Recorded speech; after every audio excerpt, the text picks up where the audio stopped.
మొదటగా మన తండ్రిని దేవునికి కృతజ్ఞతాస్తుతులు స్తోత్రాలు చెల్లిస్తూ ఉన్నానండి. హాజరైనటువంటి నాతోటి సహోదరులకు సోదరిములందరికీ నా వందనాలండి. ఈరోజు మనం ఒక చక్కటి అంశాన్ని దేవుని యొక్క సన్నిధిలో నేర్చుకుందామండి. ఈరోజు మీకు నేర్పించాలనుకున్నటువంటి అంశం ఏంటంటే, నీ పరుగు గురి యొద్దక ఉరి యొద్దక అనే అంశాన్ని మీకు నేర్పించాలనుకుంటున్నానండి. లేకపోతే మన పరుగు గురి యొద్దక ఉరి యొద్దక. ఈ టైటిల్లో ఓ రెండు ప్రత్యేకమైనటువంటి అంశాలు మనకి కనిపిస్తూ ఉన్నాయండి. ఏంటండి? ఒకటి గురి అనే మాట, రెండోది ఉరి అనే మాట. గురి అనే మాట మనం చాలా సందర్భాల్లో వాడుతూ ఉంటామండి. ఏంటి గురి అంటే? ఏంటి గురి అంటే? టార్గెట్ అంటాం, ఏం అంటాం, అంటే లక్ష్యం, గమ్యం. దాన్ని ఏమంటారండి? గురి అంటారండి. ఇక రెండో పదం ఏంటంటే ఉరి. ఉరంటే ఉచ్చు అంటాం కదండి, బంధకాలు అంటాం కదండి. ఇది శిక్షకు గుర్తుగా ఉందండి. ఉరి అనేది ఒక ఉరి శిక్ష అంటారు కదా మన దేశంలో. కాబట్టి ఇది ప్రమాదకరమైనటువంటిది. ఈ భూమి మీద ఉన్నటువంటి ప్రతి మనిషి కూడా ఏదో ఒక గురి కలిగి ఉంటాడండి. నాకు ఏ గురి లేదన్నోడు ఎవడో ఉండడు, పిచ్చోడు తప్ప. పిచ్చోడికి ఏమైనా ప్లాన్ ఉంటుందండి? పిచ్చోడికి ఏదైనా ఉద్దేశం ఉంటుందా? గురి ఉంటుందా? అందుకని పిచ్చోడి చేతిలో రాయి అంటారు పెద్దలు. అంటే వాడు చేత్తో రాయి పట్టుకుంటాడు కానీ ఎవరిని కొడతాడో తెలియదు అనమాట. ఏమండి? కాబట్టి గురిలేని మనిషి కాబట్టి పిచ్చివాడు తప్ప ఇంక అందరూ కూడా గురి కలిగిన వాళ్ళే. ఏమండి? మనం చిన్నప్పుడు మనకి మాస్టారు మన అందరిని అడిగే ఉంటారు. నన్నైతే అడిగారు, నువ్వు పెద్ద అయ్యాక ఏం చేస్తావు శ్రీను అని. అంటే పిల్లలందరిని అడుగుతారనమాట. ఒక్కొక్కరు నేను డాక్టర్ అవుతానని ఒకడు, పోలీస్ అవుతానని ఒకడు, ఇంజనీర్ అవుతానని ఒకడు, అందరూ చెప్పిన వాళ్ళవేనండి. అంటే అది మనం అవగాహన లేకపోయినా ఏదో అడిగారు కాబట్టి ఆ పక్కడు చెప్పింది నేను చెప్తే బాగోదని మనం నచ్చింది చెప్పేసి అక్కడేదో అనుకుంటూ ఉంటామండి. అవి మనం అనుకున్నంత మాత్రాన మనం కలిగేసేవి కాదు. దానికి చాలా కృషి పట్టుదల ఉండాలి. అయినా కొంతమంది అనుకున్నట్టుగా సాధించిన వాళ్ళు కూడా మనం చూస్తుంటాం.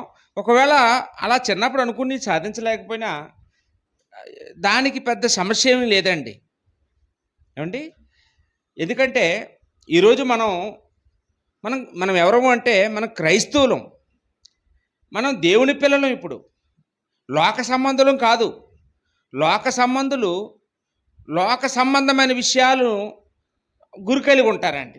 అవి సంపాదించడం కోసం, అవి సాధించడం కోసం అహర్నిశలో పాటుపడి తప్పిస్తూ దానికోసం ఎంత చేయాలో అంత చేస్తూ ఉంటారు. కానీ మనం ఆత్మ సంబంధులం. ఇప్పుడు మన గురులు, మన లక్ష్యాలు, మన ఏమ్లు ఇవన్నీ ఏంటండి? ఆత్మ సంబంధమైనవి. యావత్తు క్రైస్తవులకి ఒకే ఒక గురి ఉన్నదండి. రకరకాల గురులు ఉండవు. క్రైస్తవులకి ఒకటే గురి, క్రైస్తవుడికి ఒకటే నిరీక్షణ, ఒక్కటే లక్ష్యం, ఒకటే గమ్యం. ఏంటి ఆ గమ్యం?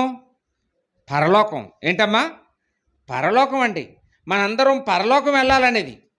పరలోకమే గమ్యం ఎందుకు? పరలోకమే లక్ష్యం ఎందుకు అంటే, మనందరినీ పుట్టించినటువంటి, మనల్ని ఈ లోకంలో జన్మింపజేసి పాపంలో నుంచి విడుదల చేసి మనల్ని రక్షించినటువంటి ఆ దేవుడు ఎక్కడున్నాడమ్మా? పరలోకంలో ఉన్నాడు. కాబట్టి ఆ దేవుడు ఉండే లోకం పరలోకం. కాబట్టి ఆ దేవుడు అక్కడి నుండి మనల్ని పుట్టించాడు. కాబట్టి మరలా ఏదో ఒక రోజు మనల్ని ఆ లోకానికి దేవుడు మనల్ని తీసుకుని వెళ్తాడు. కాబట్టి మనం ఉండవలసిన ప్రాపర్ ప్లేసు, మన సరైన ప్లేసు, మన శాశ్వత కాలం ఉండే నివాస స్థలం ఏదండి? పరలోకం. కాబట్టి మనందరం కూడా ఏది గురి కలిగి ఉండాలమ్మా ఈ లోకంలో? పరలోకం. అందుకనే 90వ కీర్తన మొదటి వచనంలో మోషే రాసిన కీర్తన అండి అది. 90వ కీర్తన మొదటి వచనంలో, ప్రభువా తరతరముల నుండి మాకు నివాస స్థలము నీవే అన్నాడు. కాబట్టి మనందరివి కూడా ఉండవలసినటువంటి తరతరాలు ఉండవలసినటువంటి స్థలం ఏదండి అంటే పరలోకం. పేతురు రాసిన మొదటి పత్రిక 2:11 వచనంలో పేతురు ఏమంటాడంటే ఈ భూమి మీద ఉన్న ఈ జీవితాన్ని గురించి, మనము ప్రియులారా మీరు పరదేశులు యాత్రికులై ఉన్నారు అన్నాడండి. అంటే భూమి మీద ఉన్న మనం ఎవరమండి? పరదేశులం, అంటే పరాయి దేశస్థులం. ఏ దేశం నుంచి వచ్చాం? పరలోకం నుండి. మనం ఈ దేశస్థులం కాదు, ఆ దేశస్థులం, ఆ దేశానికి చెందిన వాళ్ళం. అందుకే మనం ఎవరైనా చనిపోయినప్పుడు మాత్రం ఈ పాటలు పాడుతుంటాం, పరదేశము నాదే, పరలోకం నా దేశం అని. ఏమండి? తర్వాత గుర్తుండదు. చాలా పొరపాటు అండి. మనం ఎప్పుడూ కూడా ప్రతిరోజు ప్రతి క్షణం మనం నెమరు వేసుకోవాల్సింది ఏంటంటే, నేను పరలోక సంబంధిని. ఏదో పాటలు పాడినప్పుడే కాదు, చర్చిలో ఉన్నప్పుడే కాదండి, మనం ఎప్పుడూ కూడా ఏం గుర్తుంచుకోవాలండి? నేను ఆత్మని, నేను పరలోక సంబంధిని. ఈ భూమి మీద దేవుడు కుమారుడిగా తయారవ్వడానికి, క్రీస్తు సారూప్యత సంపాదించడానికి దేవుడు ఈ భూమి మీద నన్ను పుట్టించాడు. నేను ఏదో ఒక రోజున మరలా నా తండ్రి దగ్గరికి, ఆ దేవుడున్న లోకానికి, పరలోకానికి వెళ్ళిపోవలసినోడిని. ఇది అర్థమైతే ఏమండి మనం బుర్రపాటు చేసుకోమండి. ఎవరైనా చనిపోయినా, అంటే మన కుటుంబ సభ్యులు ఎవరైనా మనకు దూరం అయిపోయినా మనం ధైర్యంగానే ఉంటాం. మనం ఆందోళన అయిపోం. ఏమండి? మనం వాళ్ళకంటే ముందుగా మనం దిగులు పడిపోమండి. ఎందుకంటే క్రైస్తవుడికి ఒక నిరీక్షణ దేవుడు ఇచ్చాడని దేవుని యొక్క గ్రంథంలో మనం చూస్తూ ఉన్నామండి. ఏమండి? మనం 16వ కీర్తన 8వ వచనంలో మనం చూసినప్పుడు, 16వ కీర్తన 8వ వచనంలో దావీదు మాట్లాడుతున్నటువంటి మాటలు మనం చదివినప్పుడు ఇక్కడ ఏమన్నారంటే, సదాకాలము యెహోవా యందు నా గురి నిలుపుచున్నాను అన్నాడండి. దావీదు ఎలా ఎలా ఎలా బ్రతికాడంటండి భూమి మీద? గురి లేనివాళ్ళ బ్రతకలేదు. ఆయన సదాకాలము, అంటే ఆయన పుట్టింది మొదలుకొని, లేకపోతే ఆయనకి స్పృహ వచ్చింది మొదలుకొని ఆయన చనిపోయే వరకు కూడా సదాకాలము, ఆయన ఊపిరిన్నంత వరకు ఎలా ఉన్నాడండి? ఎవరి పట్ల గురి కలిగి ఉన్నాడంట దావీదు? ఇంకొక గురి లేదండి ఆయనకి, ఇంకొక లక్ష్యం లేదు, ఇంకో టార్గెట్ లేదు. సదాకాలము యెహోవా యందు నా గురి నిలుపుచున్నాను అన్నాడండి. నేను మనం ఎలాగుండాలమ్మా? మనం కూడా ఎలాగుండాలి? సదాకాలం అంటే మనం ఊపిరిన్నంత వరకు కూడా, మనం బ్రతుకున్నంత కాలం కూడా మనం యెహోవా యందే గురి కలిగి ఉండాలి. ఈ లోక సంబంధమైన వాటి యందు మనం గురి కలిగి ఉండకూడదు అని ఈ సమయంలో దేవుడు మనకి తెలియజేస్తూ ఉన్నాడండి. ఫిలిప్పీ పత్రికలో అపోస్తలుడైన పౌలు కూడా ఇలాంటి మాటలు మాట్లాడాడండి. ఫిలిప్పీయులకు రాసిన పత్రిక 3వ అధ్యాయము 14-15 వచనాలండి. ఫిలిప్పీ పత్రిక 3వ అధ్యాయము 14-15 వచనాల్లో ఇక్కడ పౌలు ఏమంటారంటే, క్రీస్తు యేసునందు దేవుని ఉన్నతమైన పిలుపునకు కలుగు బహుమానము, ఏమన్నాడండి? క్రీస్తు యేసునందు దేవుని ఉన్నతమైన పిలుపునకు కలుగు బహుమానము పొందవలనని గురి యొద్దకే పరిగెత్తుచున్నాను అన్నాడు. పౌలు కూడా గురి యొద్దకే పరిగెత్తుచున్నాడంట.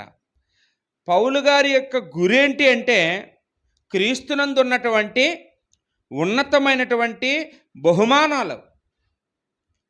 క్రీస్తునందున్న బహుమానం ఏంటి అంటే పరలోక రాజ్యం. పరలోక రాజ్యమే మనం ఆయన పొందుకుంటాడు. దానిని ఆయన చూస్తున్నాడు బ్రతికుండగానే, భూమి మీద ఉండగానే. ఆ పరలోకంలో దేవుడిచ్చేటటువంటి ఆ బహుమానాలని ఏమండి ఆయన ఎప్పుడు కూడా జ్ఞాపకం తెచ్చుకుంటూ, నేను గురి యొద్దకే పరిగెత్తుచున్నాను, నా లక్ష్యం పరలోకం, ఆ పరలోకం వెళ్ళడానికే బ్రతుకుతున్నాను అని నేను చెప్తూ ఉన్నాడండి పౌలు తన గురించి. 1 కొరింథీ పత్రికలో 9వ అధ్యాయం 26వ వచనంలో ఇక్కడ ఏమన్నాడంటే 1 కొరింథీ 9:26లో నేను గురు చూడకుండా బ్రతకలేదు. గు ఏమన్నాడండి? గురు యొద్దకే పరిగెత్తుచున్నాను అన్నాడు. అంటే నేను గురు లేనివాడిని కాదు, పిచ్చోడిని కాదు, నేను గురు యొద్దకు పరిగెత్తుచున్నాను అని తన గురించి తాను స్వయంగా సాక్ష్యంగా మాట్లాడుతూ ఉన్నటువంటి విషయాలండి. ఈరోజు ఎంతమంది చెప్పగలం చెప్పండి ఇలాగా? నేను కూడా గురు యొద్దకే పరిగెత్తుచున్నాను, నేను గురి కలిగే ఉన్నాను, నేను దేవుడిచ్చే ఉన్నతమైనటువంటి ఆ బహుమానం కొరకే నేను పరిగెత్తుచున్నాను అని ఎంతమందిని చెప్పగలుగుతున్నాను చెప్పండి? కొన్ని సందర్భాల్లో ఆలోచిస్తే ఆ లోక సంబంధులు ఎలాగైతే వేటికి గురి కలిగి ఉన్నారో ఆత్మ సంబంధులు వాళ్ళని మించిపోయి వాటి కొరకే గురి కలిగి ఉంటున్నారండి, లేకపోతే ఉంటున్నాం. అవునా కాదా అండి? కానీ అపోస్తలుడైన పౌలు అలా లేడండి. అపోస్తలుడైన పౌలు లేకపోతే దావీదు ఎలా ఉన్నారంటే గురి ఎద్దకే పెరుగుతున్నారండి. గురి లేకుండా బ్రతకలేదు, గురి కలిగే బ్రతికారు అనే సంగతిని ఇక్కడ మనం ఆలోచన చేస్తూ ఉన్నామండి.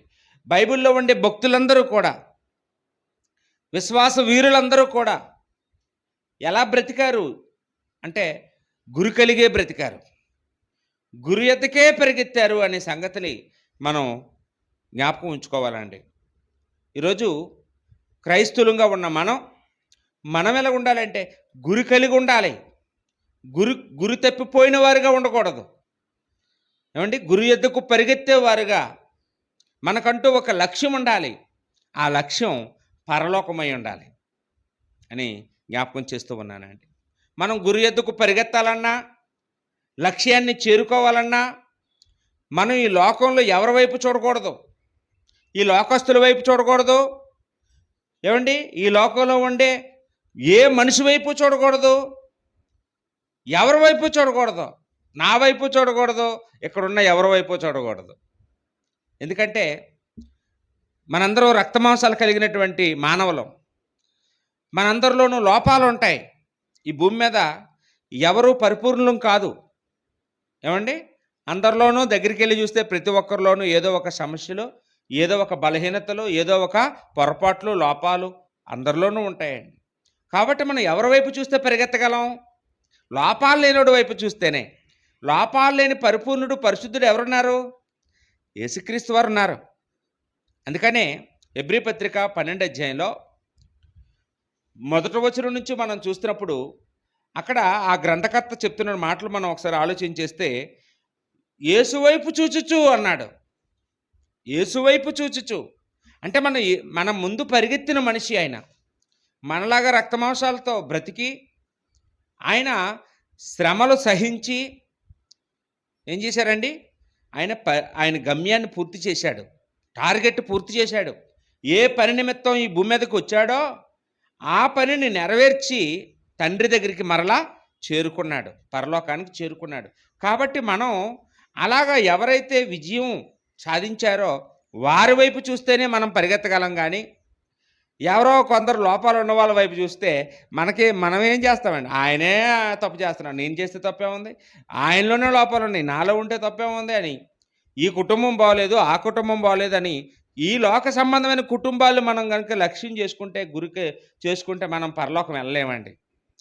పరలోకం వెళ్ళాలంటే ఏ లోపము లేనటువంటి ఏమంటే గురి కలిగి బ్రతికినటువంటి వారిని, ముఖ్యంగా మనం యేసుక్రీస్తుని మనం ఆదర్శంగా తీసుకున్నప్పుడే మనం ఆ గురి ఎద్దకు వెళ్ళగలమని ఇక్కడ మనం నేర్చుకుంటూ ఉన్నామండి. అయితే మనం గురి ఎద్దకు వెళ్ళకుండా మన గురిని మనం తప్పిపోయి మనం ఉరి ఎద్దకు వెళ్ళిపోయేటట్లుగా చెయ్యడానికి ఒక ఆయనని దేవుడు నియమించాడండి. ఎవరినమ్మా? సాతాను. సాతానికి కూడా గురి ఉంటుందంట. సాతానికి ఏం గురండి? సాతాను ఎలాగా పరలోకి వెళ్ళాలని గురి ఉండదు ఆయనకి. అయ్యండి, ఆయన గురి ఏంటంటే నాకు దక్కని పరలోకం ఎవరికి దక్కడానికి వెళ్ళలేదు, నేను వెళ్ళలేని పరలోకం ఎవరిని వెళ్ళనివ్వను, అది ఎవరికి దక్కడానికి వెళ్ళలేదు. చూడు నేను ఎలాగ వీళ్ళందరినీ కూడా ఆ ఉరి ఎద్దకు తీసుకుపోతాను అని వాడి లక్ష్యం ఏంటంటే మనందరినీ గురి తప్పించి ఉరిలోకి తీసుకెళ్ళిపోవాలనేది వాడి యొక్క టార్గెట్ అండి. వాడి ఎయిమ్. దానికోసం వాడు ఎంత తప్పిస్తాడంటే పేతురు రాసిన మొదటి పత్రికలో 5వ అధ్యాయం 8వ వచనంలో మనం చూసినప్పుడు ఇక్కడ పేతురు గారు వాళ్ళ గురించి ఒక మాట మాట్లాడాడండి. సాతాను గురించి ఏమన్నాడండి? వాడట ఎవరిని మృంగుదునా అని గర్జించు సింహం వలె తిరుగుతున్నాడు అని. అంటే సింహానికి గురి ఉంటుందా? ఉంటుంది. ఎలాగైనా ఒక జీవిని పట్టుకొని వేటాడి దాన్ని చంపి దాన్ని తినేయాలనేది సింహం యొక్క గురి. సాతానికి కూడా గురుంది. సాతాను కూడా సింహం లాంటోడే. ఆకలితో ఉన్న సింహం లాంటోడు, గర్జించే సింహం లాంటోడు. ఇప్పటికే చాలామందిని మింగేశాడు. ఇంకా వాడు ఆకలే తీరలేదు. ఇంకా కొంతమందిని మింగడం కోసం వాడు నోరు తెరుచుకొని వాడు సిద్ధంగా తిరుగుతున్నాడని ఇక్కడ పేతురు గారు చెప్పే మాటలు బట్టి మనం ఆలోచించగలమండి. సాతాన్ దగ్గర చాలా ఆయుధాలు ఉంటాయంటండి. అంటే మనల్ని పట్టుకోవాలంటే మనల్ని గురి తప్పించి ఉరిలోనికి పంపాలంటే అంత సులువేం కాదు. దానికి వాడి దగ్గర చాలా సమకూర్చుకున్నాడండి. ఏం సమకూర్చుకున్నాడో హబక్కూకు గ్రంథంలో మనం చూడగలం. హబక్కూకు గ్రంథము 1వ అధ్యాయము 15వ వచనంలో మనం చూసినప్పుడు, హబక్కూకు గ్రంథం 1వ అధ్యాయం 15వ వచనంలో ఇక్కడ ఏమన్నాడంటే, వాడు అంటే సాతాను గాలము వేసి మానవులందరినీ గుచ్చి లాగి ఉన్నాడు. అంటే సాతాన్ దగ్గర ఏమున్నదంటమ్మా? గాలం ఉందంట. గాలం అంటే మనందరికీ తెలుసు. మనం చేపలో పట్టుకోవడానికి గాలం వేస్తుంటాం. లేకపోతే ఏదో నూతిలో ఏదైనా పడిపోయింది అనుకోండి, అవి బయటికి లాగడానికి గాలం వేసి వాటిని లాగుతూ ఉంటారు. నీళ్ళలో పడిపోయిన వాటిని లాగడానికి. సాతాన్ దగ్గర కూడా గాలం ఉందంట అండి. మనం గాలం వేస్తే చేపలు పడతాయో పడవో తెలియదు, కానీ సాతాన్ గడి గాలం వేసాడంటే పడలేని చేప ఏది ఉండదండి. దాదాపు అందరూ పడిపోతుంటారు. ఏమండి? గొప్ప గొప్ప వాళ్ళు పడిపోయారు. గొప్ప గొప్ప ఖ్యాతి కలిగిన వాళ్ళు పడిపోయారు సాతాను వల్ల.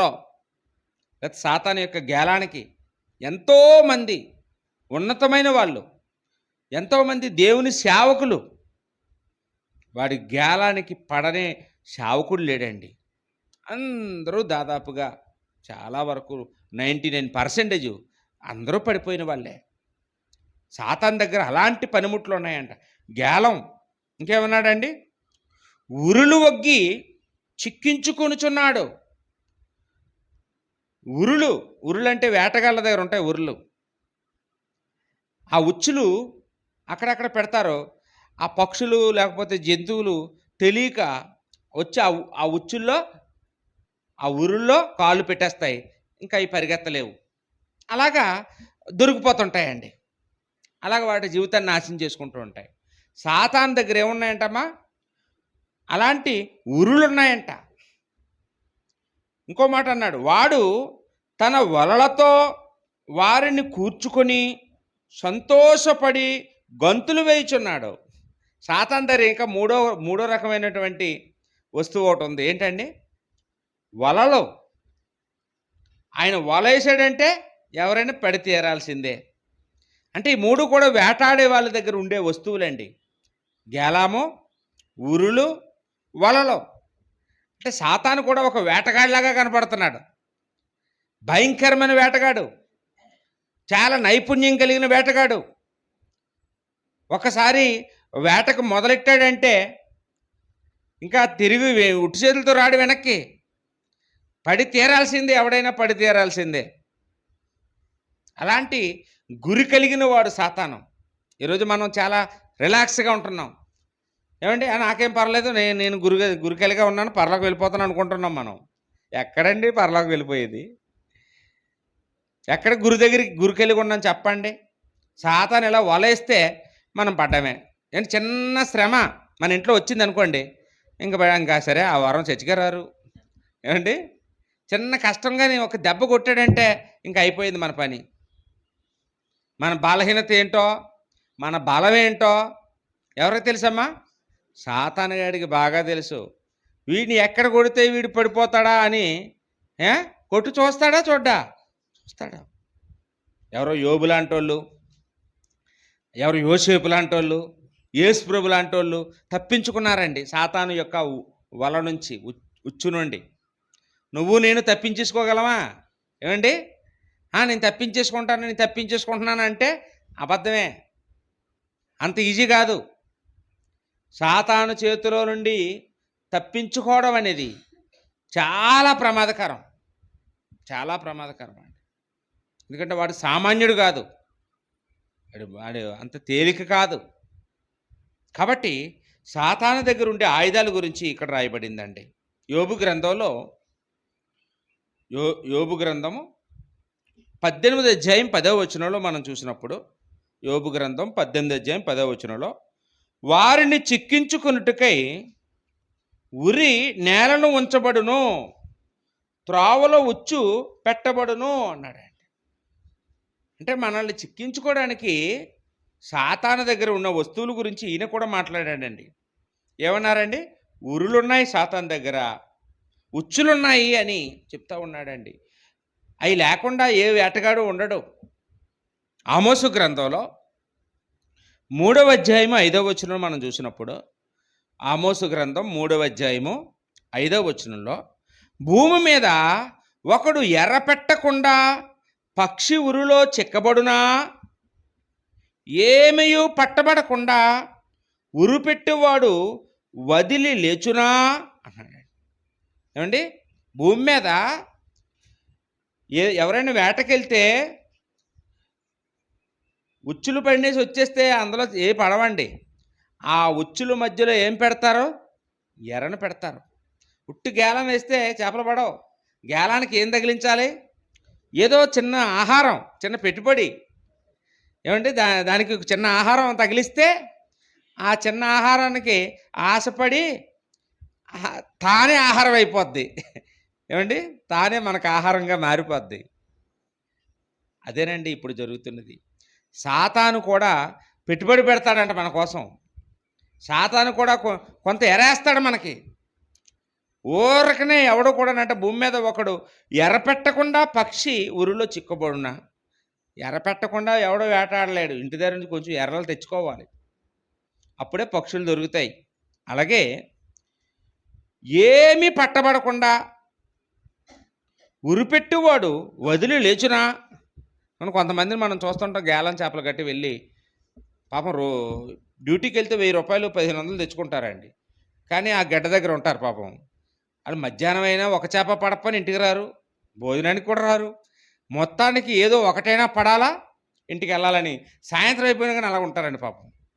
ఎందుకంటే వాళ్ళకి అంత పిచ్చి ఉంటుందండి. ఎలాగైనా ఒకటైనా పట్టకపోతానా, ఇంటికి కూరకు పట్టుకెళ్ళకపోతానా అని. అంటే మనమే వేటగాళ్ళగా ఉన్నవాళ్ళు అంత పిచ్చి ఎక్కిపోయి రాత్రి అంతా కూడా కొందరు వేటకెళ్తూ ఉంటారు. రాత్రి అంతాను దొరికే వరకు ఇంటికి రారు. మనం ఎలాగుంటే సాతాను ఎంత పట్టుదల కలిగి ఉన్నాడండి. ఉరులు, వలలు, గేలాలు పట్టుకున్నవాడు, ఎర్రలు పట్టుకున్నాడు రెడీగా. మనకి ఏ ఎర్ర వేస్తే మనం పడతామో ఆయన తెలుసు. కాబట్టి అవన్నీ చేతిలో పట్టుకొని గర్జించు సింహంలాగా, ఒక గురి కలిగిన వేటగాడిలాగా సాతాను మనల్ని పాడు చేయడానికి, మన గురి తప్పించి వాడి ఉచ్చులోనికి మనల్ని పెట్టుకోవడానికి ప్రయత్నం చేస్తున్నాడని దేవుని యొక్క గ్రంథం మనకు చెప్తూ ఉందండి. ఏమండి? అయితే ఈ సమయంలో ఒక విషయాన్ని మనం ఆలోచించేద్దామండి. ఏంటా విషయం అంటే, సాతాను చేతిలో ఉన్న ఆ ఎర్రలేంటి, మనకి ఏం ఎరైపోతున్నాడు, ఏ ఎర్రలు వాడి మనల్ని తన ఉచ్చులో పెట్టుకుంటాడు, ఏ ఎర్రలు వాడి మనల్ని తన వలలో చేజిక్కించుకుంటాడు, ఏ ఎర్రలు వాడి మనకి తన గేలానికి పడేలాగా మనల్ని చేసుకుంటాడు అనేది ఒక 3 విషయాలు ఏమండి ఈ సమయంలో మీకు చెప్తున్నానండి. అంటే 3 రకాల ఆయుధాలు వాడి దగ్గర ఉన్నాయని చెప్పుకున్నాం. అలాగే 3 రకాల ఎర్రలు కూడా వాడి దగ్గర ఉన్నాయి. ఆ 3 రకాల ఎర్రలు ఏంటో ఈ సమయంలో మనం చూద్దామండి. 69వ కీర్తన 22వ వచనం మనం చూద్దామండి. 69వ కీర్తన 22వ వచనంలో ఇక్కడ చదువుతారమ్మా ఎవరైనా? నీరజ్ చదువునన్నా 69వ కీర్తన 22వ వచనం.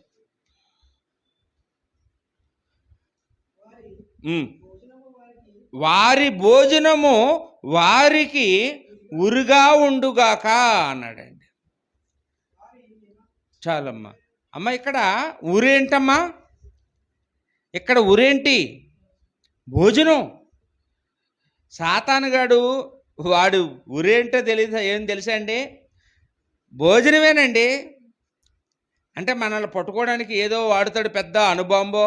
ఏమండి, ఇప్పుడు పాకిస్తాన్కి ఇండియాకి యుద్ధం వస్తే వీళ్ళేమో గొప్ప గొప్ప కొత్త కొత్త టెక్నాలజీలతో ఉన్న బాంబులు తీసుకొచ్చి ప్రయోగిస్తున్నారు. ఒక దేశంలో లేకపోతే ఇంకో దేశంలో కొనుక్కొచ్చి వాడుతున్నారు. సాతాన్ దగ్గర ఉన్న బాంబులు ఏంటండి? భోజనం అంటండి. ఓసి మనం ఇంత ఇంత తేలిగ్గా పడిపోతామా? అది తెలుసా అండి? వీళ్ళు ఏం అవసరం లేదండి. ఇదిగో భోజనం. భోజనం దగ్గర వీళ్ళు నా ఉచ్చులోకి వచ్చేస్తారు. వీళ్ళు భోజనం పెట్టి శోధించేస్తారట మనల్ని. భోజనం చూపించి మన గురి తెప్పించేస్తాడట సాతాను. ఏమండి, చూడండి, మనకి పౌలు గారు అంటారు 1 కొరింథీ పత్రికలో 9వ అధ్యాయం 25వ వచనం. 1 కొరింథీ 9వ అధ్యాయం 25వ వచనంలో, పందెమందు పోరాడువారు అన్ని విషయములలో మితముగా ఉండును. అంటే ఈ లోక సంబంధమైన పందాల గురించి మాట్లాడుతూ వాళ్ళు క్షయమైపోయేటటువంటి ఆ కిరీటం పొందుకోవడానికి పందెంలో పాల్గొనేవాడు ఏం చేస్తాడని మితంగా ఉంటాడట. మితంగా ఉండడం అంటే ఫుల్లు తినేసి పరుగుల పందెనికి వెళ్ళాడు అనుకోండి, పరిగెత్తగలడా ఏమ్మా? కాబట్టి వాళ్ళు ఏం చేస్తారో ఆ పూట తిండం మానేస్తారు. ఆయాసం రాకూడదు, ఊపిరి ఆడాలి, నీ ఎంత దూరమైనా పరిగెత్తినా అలసట రాకూడదు అని చెప్పి పందాల్లో పాలు పంపులు పొందేవాళ్ళు కడుపు నిండా తినరు. ఏదో చిన్న అల్పాహారం తీసుకొని ఉంటారండి. ఆ పూట ఆ పని అయ్యే వరకు వాళ్ళు ఏది ముట్టుకోరు. అలాగైతేనే ఆ పందెంలో పరిగెత్తగలరు. అది ఎడ్ల పందాలు అవ్వచ్చు, పరుగుల పందెం అవ్వచ్చు, కబడ్డీ పోటీలు అవ్వచ్చు, ఏదైనా అవ్వచ్చు. ఏ పందానికి వెళ్ళేవాడైనా ఎలా ఉంటాడమ్మా? కొన్ని ఆశలు, కొన్ని తిండి మానేసుకొని, ఆ పూటకి మానేసుకొని ఆ పని అయిన తర్వాత తింటాడండి. తింటే ఏమవుతుందండి? తింటే పని చేయలేడండి, పరిగెత్తలేడు. ఇప్పుడు అంత ఎందుకండి? ఇప్పుడు ఎగ్జామ్స్ టైంలో ఫుల్లు తినేసారనుకోండి, చదవగలరా? ఫుల్లు తినేస్తే ఏమవుతుందండి? నిద్ర వస్తుంది. ఇంకేం చదువుతారు వాళ్ళు? ఇంకేం వదిలేసి ఎగ్జామ్ రాస్తారో? కాబట్టి తిండి మానేసి ఏ పాలో తాగేసి కష్టపడి చదువుతారు తెలుగేసి ఉండి. కాఫీ పెట్టమా, టీ పెట్టమా అవసరమైతే అని. తిండికి ప్రాధాన్యత ఇవ్వరండి. మా అబ్బాయి, మా పెద్దోడైతే 10th క్లాస్ టైంలో సన్నగా కంపలాగా అయిపోయాడండి, ఎండిపోయి దుమ్ములు కనపడేలాగా. తినేవాడు కాదు. తింటే ఎక్కడ నిద్ర వచ్చేస్తుందనని, చదువుకోలేనని ఇంకా అసలు తినేవాడు కాదండి. అర్ధరాత్రి 2 అయినా ఇంకా అలాగే తిరిగేసే ఉండేవాడు. ఒకసారి ఎప్పుడో కానీ తెల్లారిపోయింది అనుకొని, 4 అయిపోయింది అనుకొని వెళ్ళిపోయాడండి. 12:30కో 1 గంటకో చిన్నది తెలివి పడుకున్నాడు గౌలు, కొంచెం తెలివి వచ్చింది, వెంటనే వెళ్ళిపోయాడండి స్కూల్కి. అక్కడ కుక్కలవి చూసి భయపడి వచ్చేసాడు, ఎవరు రాలేదని. అంటే అంత గురి కలిగి ఉండేవాడండి చదువుకునే విషయంలో, అలా ఉండేవాడు అనమాట. పౌలు అదే చెప్తున్నాడండి. పందెమందు పోరాడు వారు అన్ని విషయంలో మితంగా ఉండాలి. వారు క్షయమైన కిరీటం పొందుటకు మితంగా తింటారో లేకపోతే ఉంటారో, మనం అక్షయమైన కిరీటం పొందుటకు మితంగా ఉన్నాం అన్నాడు. పౌలు ఎందుకు ఉన్నాడంటే మితంగాను. ఈయనేనో రన్నింగ్ పరిగెత్తాలనా? నేను అక్షయమైన కిరీటం పొందుకోవాలి, పరలోకాన్ని పొందుకోవాలి. పరలోకాన్ని పొందుకోవాలనుకుంటే నాకు ఏ పిచ్చి ఉండకూడదు? తిండి పిచ్చి ఉండకూడదు, నాకు ఈ తిండి జబ్బు ఉండకూడదు. నేను ఈ భూమి మీద ఏదో బ్రతకడానికి తినాలి కానీ తినడం కోసం బ్రతకూడదు. అలా ఒకవేళ తిండికి అధిక ప్రాధాన్యత ఇస్తే నేను గురి తప్పిపోతాను, ఆ పరలోకాన్ని కోల్పోతాను, సాతాను ఉచ్చులో పడిపోతానని పౌలు గారికి బాగా తెలుసండి. లూకా సువార్త 8వ అధ్యాయంలో 16వ వచనంలో మనం చూసినప్పుడు యేసు ప్రభువు బోధించిన బోధని లూకా రాశాడండి. ఎవడును దీపము ముట్టించి పాత్రతో కప్పివేయడు అన్నాడండి. ఇక్కడ దీపం ముట్టించి దీపస్తంభం మీద పెడితే అది వెలుగుతుంది, ఇంట్లో వాళ్ళందరికీ వెలిగిస్తుంది. దీపం వెలిగించి పాత్రతో మూసేస్తే, పాత్ర అంటే భోజనం, పాత్ర అంటే ఏంటమ్మా? ఆ భోంచేసే కంచం తెచ్చి ఆ దీపం మీద మూసేసామనుకోండి, ఆ దీపం మారిపోద్ది, ఆ ఇంటి వారి చీకటైపోద్ది. కాబట్టి దీపం ఎప్పుడు కూడా పాత్రతో మూతవేయబడ ఉండకూడదు అన్నాడండి. అక్కడ ఇంకో మాట అన్నాడు, కొంచెం కింద పెట్టడు అన్నాడండి. మంచం కింద పెట్టడు. మంచం అంటే సుఖానికి సాదృశ్యం, కొంచెం అంటే వ్యాపారానికి సాదృశ్యం. క్రైస్తవుడు ఆ దీపం. క్రైస్తవుడు తన దీపాన్ని లేదా తన జీవితాన్ని దేనితోనూ పాడు చేసుకోకూడదు. తినండి, కానీ మిమ్మల్ని మూసేసినంత తినకండి, మిమ్మల్ని కప్పెట్టేసినంత తినకండి, మిమ్మల్ని నాశనం చేసినంత తినకండి అన్నాడు. వ్యాపారం చేయండి, ఏంటి మీ విశ్వాసాన్ని భద్రగొట్టినంత వ్యాపారం వద్దు, దానికి అధిక ప్రాధాన్యత ఇవ్వకండి అన్నాడు. రెస్ట్ తీసుకోండి, కానీ పరలోకం కోల్పోయినంత రెస్ట్ తీసుకోకండి అని. అదండి అక్కడ యేసుప్రభు చెప్తున్నటువంటి మాటలు. ఎవరైనా బైబిల్లో తిండికి అధిక ప్రాధాన్యత ఇచ్చి జీవితాన్ని నాశనం చేసుకున్న వాళ్ళు ఉన్నారా అండి? ఉన్నారు. ఎవరున్నారమ్మా? ఏశావు ఉన్నాడండి. హెబ్రీ పత్రిక 12 అధ్యాయంలో 16వ వచనం. హెబ్రీ పత్రిక 12 అధ్యాయం 16వ వచనంలో, ఒక పూట కూటు కొరకు తన జ్యేష్ఠత్వపు హక్కును అమ్మివేసిన ఏశావు వంటి భ్రష్టుడు వ్యభిచారి అయిన మీలో ఉన్నాడేమో, జాగ్రత్తగా చూసుకోండి అన్నాడండి. బైబిల్లో ఒకడే ఏశావు ఉన్నాడు, కానీ భూమి మీద ఆలే ఎక్కువ ఉన్నారు. ఏమంటే తిండికి ప్రాధాన్యత ఇచ్చిన వాళ్ళు. భోజనాలు ఉన్నాయన్నప్పుడు ఎక్కువ జనాలు వస్తారండి చర్చికి, భోజనాలు లేకపోతే ఎవరు రారు. అంత ఉంది. ఆవిడ పులహారం ఒకటే వండిందండి. ఏం పిసనారోలండి వీళ్ళు. అసలు నాకు అన్ని దుమ్ములే పడ్డాయి తెలుసా. నాకు అందుకేనండి వాళ్ళ ఇంటికి ప్రార్థనకు రాబోద్దేదు అంటుంటారు. వాళ్ళకు లోపల తీసుకెళ్ళి పెట్టారండి, నాకు బయటనే పెట్టేశారండి. ఆవిడ కూర్చోబెట్టి పెట్టిందండి, నాకు నిలబెట్టి పెట్టిందండి. నా దగ్గరికి వచ్చేటప్పటికి అన్నీ అయిపోయాయండి. నేను ఎందుకేనండి నేను చర్చికి రానండి. చాలామంది చర్చికి ఎందుకు వస్తారో తెలుసా అండి? భోజనాలు. అలా చర్చిలో ప్రతి వారం భోజనాలు, మొదటి వారం భోజనాలు, రెండో వారం భోజనాలు, ఎప్పుడూ భోజనాలే. అక్కడ ఏముండదండి, భోజనమే ఉంటుంది. మరి భోజనం ఎవరి యొక్క ఎర అండి? సాతాను ఎర. దానికోసం వస్తే యేసుప్రభు ఏమన్నాడండి? మనం గత వారం చెప్పుకున్నాం, మీరు రొట్లు భుజించడానికి వస్తున్నారు, నాకు అక్కర్లేదు, మీరు కూడా వెళ్ళిపోతారంటే వెళ్ళిపోండి అన్నాడండి. శిష్యులు 12 మందిని కూడాను. మీరు వెళ్ళిపోవాలనుకుంటున్నారా? వాళ్ళు వెళ్ళిపోయారు, ఇంకా వాళ్ళు ఎప్పుడు రారంట. మీరు కూడా వెళ్ళిపోండి అన్నాడు. భోజనం కోసం వచ్చేవాడు నాకు అక్కర్లేదు, పరలోకం కోసం వచ్చేవాడు రండి నా వెనకాతల అని యేసుప్రభు పిలుపునిచ్చారండి. అక్కడ చూడండి, ఫిలిప్పీ పత్రిక 3 అధ్యాయం 19వ వచనంలో అపోస్తలుడు పౌలు మాట్లాడుతున్నాడు. ఫిలిప్పీలకు రాసిన పత్రిక 3 అధ్యాయం 19వ వచనంలో, నాశనమే వారి అంతము, వారి కడుపే వారి దేవుడు. ఎవరి గురించి మాట్లాడుతున్నాడో తెలుసా? అబద్ధ బోధకుల గురించి. అబద్ధ బోధకులు వాళ్ళు ఏమేంటంటే, ఈరోజు 10 ఇళ్ళు తిరిగామా లేదా, 10 ఇళ్ళ దగ్గర 10 ముద్దలు తిన్నామా లేదా, మన జోబి నిండిందా లేదా, మన సంచి నిండిందా లేదా అంటే వాళ్ళకి ఏంటండి? వాళ్ళ కడుపే వాళ్ళది. ఈ జానడ పొట్టని నింపుకోవడం కోసం ఏం చేస్తారు? ఎన్ని అబద్ధాలైనా చెప్తారండి. నీ ముఖస్థుతి మాత్రం నీ ఇంటికి వచ్చి నేను పొగిడేయడం, నీ గురించి ఎవరికి చెప్తే బాగుంటుందో వాళ్ళ దగ్గరికి వెళ్ళి నీ గురించి అంతా చెడుగా చెప్తే వాళ్ళు ఇస్తారు. భలే ఉంటుంది వీళ్ళు బిజినెస్. వీళ్ళు కడుపే వీరు దేవుడు అంట అండి.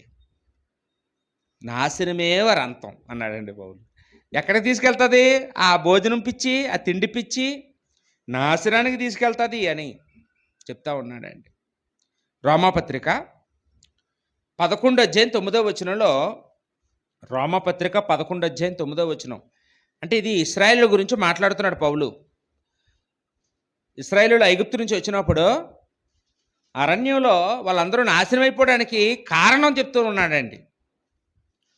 వాళ్ళందరూ ఎందుకు అరణ్యంలో నాశనం అయిపోయారు, ఎందుకు చనిపోయారు, ఎందుకు కనానికి వెళ్ళలేకపోయారు, ఎందుకు గురి తప్పిపోయి ఉరిలో పడిపోయారు అనేది చెప్తూ ఉన్నాడండి.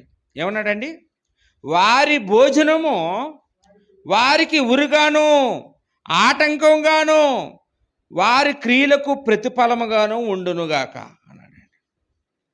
ఎవరి భోజనం? ఆ పై వచనాలు చదివితే ఇశ్రాయేలు గురించి మాట్లాడుతున్నాడు. ఎవరి గురించి అమ్మా? ఇశ్రాయేలు గురించి మాట్లాడుతూ వారి భోజనము వారికి ఉరి. ఏమండి, ఆ ఐగుప్తు నుంచి వచ్చిన ఇశ్రాయేలు ఎంత శనిగారో మోసే మీద, మోసేని ఎంత బాధ పెట్టారో, దేవుడిని ఎంత బాధ పెట్టారో. మేము ఏం తినేవాళ్ళం తెలుసా, ఎంత బాగా ఉండే. మాకు మాంసం ఎవరు పెడతారు ఇక్కడ? మాకు మాంసం ఏది? ఓ పక్కన తింటూ పళ్ళల్లో చిక్కుకుపోయి ఉన్నా కానీ ఇంకా మాకు మాంసం లేదు, మాకు సాలలేదు అని మేము ఐగుప్తులో సూపర్ తినేవాళ్ళం అని చెప్తున్నాడండి. చూడండి, సంఖ్యాకాండం 11 4-5 మనం చూస్తే మాంసాపేక్ష అధికముగా కనపరుచుచు అన్నాడండి. ఇలా ఐగుప్తు నుంచి వచ్చినటువంటి మిశ్రిత జనం గురించి మాట్లాడుతూ, అంటే యూదులకి ఐగుప్తులకి పుట్టిన పిల్లల గురించి మాట్లాడుతూ మాంసాపేక్ష అధికముగా కనపరచుచు. ఏమండి, ఏం కావాలండి వీళ్ళకి? మాంసం పెట్టకపోతే అసలు ఇంకా ఏది పెట్టినా తినరండి, మాంసమే కావాలి. మా ఒడుకు ముద్ద లేకపోతే ముక్క లేకపోతే ముద్ద దిగదండి అంటుంటారు కదండి. అది మంచి మంచి మంచి స్వభావం కాదండి. మనం ఏది ఉంటే అదే తినాలి. ఏమండి, దేంతోనైనా మనం సంతృప్తిగా ఉండాలి. ఉన్న రోజు తినొచ్చు, లేని రోజు ఉండాలి. అంతేగాని నేను మాంసంతోనే భోంచేస్తాను అంటున్నాడంటే ఆల్రెడీ ఎక్కడ పోయాడో తెలుసా అండి? ఉచ్చులో పోయాడండి. ఎవరు ఉచ్చులోకి? సాతాను ఉచ్చులో పోయాడండి. ఇశ్రాయేలీయులు అలాగే వెళ్ళిపోయారండి. వాళ్ళు సూపర్ బజార్లో ఉండేటటువంటి కూరగాయల లిస్ట్ అంతా చెప్తున్నారు, అవన్నీ తినేసేవారంట. అక్కడ కీరకాయలు, దోసకాయలు, చెప్తున్నారు, మొత్తం కాయగూరల లిస్ట్ అంతా చెప్తున్నారు, పెద్ద లిస్టు. ఇవన్నీ కూడా చక్కగా తినేవాళ్ళం అక్కడ. ఇక్కడ ఏ వెరైటీలు అంటున్నారు. ఇది ఎప్పుడు రోజు మాంసమేనా? వెరైటీలు అంటున్నారు. ఎప్పుడు అదే కూర. తిండి కోసం ఇంట్లో గొడవలు అవుతున్నాయా? ఏమండి, భోజనం కోసం ఇంట్లో గొడవలు అవుతున్నాయా? గొడవ పెట్టేవాళ్ళు ఎవరో తెలుసా? ఇదిగో సాతాను ఉచ్చులో ఉన్నోడు. సాతాను ఉచ్చులో ఉన్నోడు ఏం చేస్తాడండి? సైలెంట్గా తినడం. ఇందులో ఇదైపోయింది, అది అయిపోయింది, ఇది రుచి లేదు, ఇది ఎలగలేదు, ఇలగలేదు అనుకొని ఆ తిన్న 2 మెతుకులు తిన్నంతసేపు తిట్టుకుంటూ తింటుంటారు. దేవుని పిల్లలు ప్రార్థన చేసుకొని, తండ్రి నాకు ఆహారం ఇచ్చావు, ఇది కూడా లేనోళ్ళు ఈ భూమి మీద ఎంతోమంది ఉన్నారు. ఇంగిలాకుల మీద తిన్నోళ్ళు ఎంతోమంది ఉన్నారు. పాసిపోయిన తిన్నోళ్ళు ఎంతోమంది ఉన్నారు. 3 పూట్ల భోజనం లేని వాళ్ళు ఎంతోమంది ఉన్నారు. నాకైతే సమృద్ధిగా ఆహారం ఇచ్చే తండ్రి అని ఇచ్చిన దేవుడికి కృతజ్ఞత చెల్లించుకొని కళ్ళు కద్దుకొని తినేవాడు దేవుని కుమారుడు. ఏమండి, మనం భోజనం దగ్గరికి వెళ్ళేటప్పుడు ఎప్పుడైనా ఇది కూడా లేని వాళ్ళు ఎంతోమంది ఉన్నారో అనిపిస్తుందా? ఏముండదండి. అందుకే యేసుప్రభు అంటాడు, మనిషి రొట్టె వల్ల బ్రతకడు, దేవుని నోటు నుంచి వచ్చే ప్రతి మాట వల్ల బ్రతుకుతాడు. ఈ తిండి మనలో రక్షించదో. కడుపు నిండా తిని చచ్చిన వాళ్ళు ఎంతోమంది ఉన్నారు. తిండి ఎక్కువై చచ్చిన వాళ్ళు ఎంతోమంది ఉన్నారు. దేవుడు బ్రతికిస్తే బ్రతుకుతాం, కానీ తినడం వల్ల బ్రతకం. తినడం వల్ల బ్రతకమని యేసుప్రభు చెప్పారండి. సమరయ స్త్రీ దగ్గరికి వెళ్ళినప్పుడు ఆ శిష్యులు భోజనాలు తీసుకొచ్చి, రండి భోజనం చేద్దామంటే యేసుప్రభు ఏమన్నారా? నాకు భుజించుటకు వేరే ఆహారం ఉందని. వాళ్ళేమో ఏదో మంచి మంచి బిర్యానీలు ఏవో తెస్తారు కావాలి, ఎవరో తెస్తారు కావాలి, మనకేమో రొట్టు ముక్కలే, ఆయనకి మాంసం ఏదో వస్తుంది కావాలో అనుకుంటున్నారు వాళ్ళు. ఇప్పుడు యేసుప్రభు వాళ్ళ గుణం కనిపెట్టి నా తండ్రి పని తుదముట్టించుట నాకు భోజనము, నాకు పానము అన్నాడు. నాకు నిజమైన ఆహారం ఏదంటే, నాకు నిజమైన భోజనం ఏదంటే నా తండ్రి పని చేయడమే. నా తండ్రి పనిని చేయకపోతే నాకు వెలితి, నాకు ఆకలి, నా కడుపులో మంట. నా తండ్రి పని పూర్తి చేసేస్తే నాకు సంతృప్తిగా ఉంటుంది అని. కాబట్టి దేనికి ప్రాధాన్యత ఇవ్వకూడదండి. చూడండి, ఆదివారం ఆరాధన కూడా మానేసి కొందరు చేపలు చేసుకుంటుంటారు ఇంటి దగ్గర. ఏం చేస్తాను, మా ఆయన చేపలు తెచ్చాడండి, మరి అవన్నీ వండుకుంటే టైం అయిపోయిందని అందుకే చర్చికి రాలేదండి. ఆదివారం నాడు ఫంక్షన్కి వెళ్ళిపోతారు చాలామంది. ఏమో ఆదివారం ఫంక్షన్కి ఎందుకు వెళ్ళిపోతారండి? అక్కడండి మటన్ అండి 4 గొర్రెపోతులు వేస్తున్నారు ఈరోజు. బాసుమతి రైస్, బిర్యానీ, చేప ఫ్రై, చికెన్ పకోడీ, ఇన్ని ఉంటాయండి. చర్చికి వస్తే ఏం పెడతారండి మీరు? ఏం పెట్టరు. కాబట్టి మరి ఫంక్షన్కి వెళ్ళిపోతే మరి ఇంట్లో ఎప్పుడు మాకు ఉండదు కాబట్టి మాకు అలాంటి దగ్గర తిని సంతృప్తిగా మేము బాగా తిని ఎక్కువ కాలం బ్రతకాలంటే మరి ఫంక్షన్కి వెళ్ళిపోవాలి. చర్చికి వస్తే ఏమొస్తుందండి? అంతేనండి, అభిప్రాయం అంతే. బయటికి అలా అనకపోయినా కానీ మనసు ఏం చెప్తుందండి? అక్కడికి వెళ్ళరా, వేడివేడిగా తినొచ్చు. యేసుప్రభుని అడిగితే ఏమన్నాడండి? మనిషి రొట్టె వల్ల బ్రతకడు, దేవుని నోటి నుండి వచ్చే ప్రతి మాట వల్ల బ్రతుకుతాడు. దేవుడు మాటలు నిన్ను బ్రతికిస్తాయా? ఈ లోక సంబంధమైన తిండి నిన్ను బ్రతికిస్తుందా? అసలు ఆలోచన చేయండి. ఏమండి, ఈరోజు మనకు వచ్చే అన్ని రోగాలు దేనికి సంబంధించి వచ్చేది నాకు తెలిసే అండి. మనం తినే తిండి బట్టే వచ్చి క్యాన్సర్లన్నీ దేన్ని బట్టే అండి? తిండి బట్టే. ఈ బీపీ, కొలెస్ట్రాల్, ఈ హార్ట్ అటాకులు ఇవన్నీ దేని బట్టి వస్తున్నాయండి? అతిగా తినడం వల్ల. మితంగా తిన్నవాడికి రావట్లేదు, అతిగా తినడం వల్ల, తిండి పిచ్చి ఎక్కువైపోవడం వల్ల, పని తక్కువ తిండి ఎక్కువ అయితే ఏమైపోతారండి మనుషులు? పాడైపోతారు, నాశనం అయిపోతారు. ఈ భూమి మీద ఎక్కువ కాలం బ్రతకం, పరలోకాన్ని కూడా కోల్పోతాం. కాబట్టి అందుకే మన గొంతు కత్తి పెట్టుకోవాలన్నాడు. ఏమంటే కొన్ని దగ్గరికి వెళ్ళేటప్పుడు చూడాలి తప్ప తినకూడదు. ఏమండి, అన్నీ చూడొచ్చు కానీ అన్నీ తినకూడదు. కంట్రోల్లో ఉండి మితింగా తినాలా, తగినంత తినాలా. నేను ఎంత పని చేస్తున్నాను, నేను ఎంత తినాలి అని చూసుకొని మనం తినాలండి. అలాగా మనం ఉండడానికి ప్రయత్నం చేద్దామండి. రైట్. ఇక సాతాను దగ్గర ఉన్నటువంటి రెండవ ఎర, మొదటి ఎర ఏమో భోజనం అని చెప్పుకున్నాం. రెండో ఎర ఏదండి? సామెతల గ్రంథం 7వ అధ్యాయము 23 నుంచి 27 వచనాలు చూద్దామండి. సామెతల గ్రంథం 7వ అధ్యాయము 23 నుంచి 27 వచనాల్లో ఇక్కడ ఏమన్నాడంటే, చదువుతావు నాయనా?